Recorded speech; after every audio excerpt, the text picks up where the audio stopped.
aloud for you from my novella Goddess, Chapter 45. The smoke cleared, and Maddie had to blink several times before it fully registered what she was seeing, for what she beheld was an awesome sight. It went beyond anything she could possibly dream of. Perched precariously upon the tip-top of the globe stood a gold chariot. It was caparisoned in gold filigree and with a magnificent horse in the bridle. The horse pawed at the air and snickered and whinnied. "It's Pegasus," Maddie said in awestruck wonder. "And Pegasus is leading the gold chariot," Lady Venus said. She turned to Victoria. "It appears that our ride has arrived." "Indeed it has," Victoria said.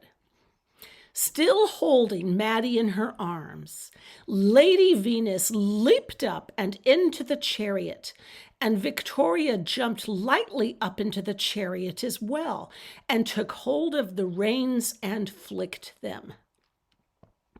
The raptor perched atop Victoria's head squawked and flapped its wings frantically, and then, with a strange thwomp, the raptor disappeared into the crown on Victoria's head, and a set of enormous wings emerged from the back of her tunic.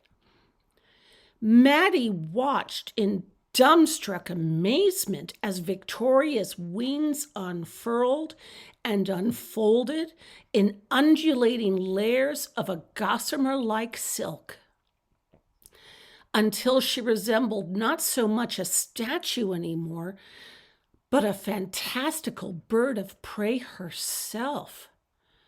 When her wings had finished stretching and elongating, she nodded. "Ready?" she asked, holding the reins in her hands.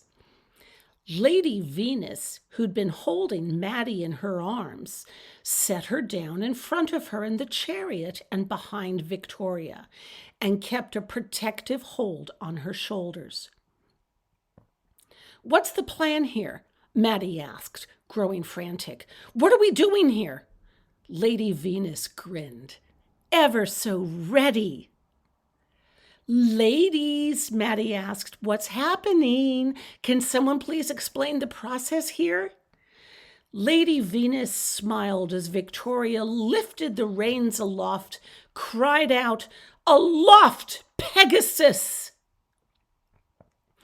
Pegasus, the beautiful horse, whinnied and leaped away from the monument, and he stretched out his forelegs and flew up and into the air as if on an invisible bridge, and Victoria's wings helped to give the chariot buoyancy, and the chariot lifted up, high, high, and even higher still into the night air.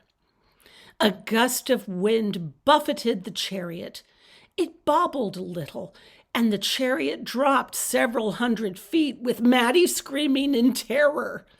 And then the chariot caught a draft and lifted up high into the sky, and they sailed away into the clouds.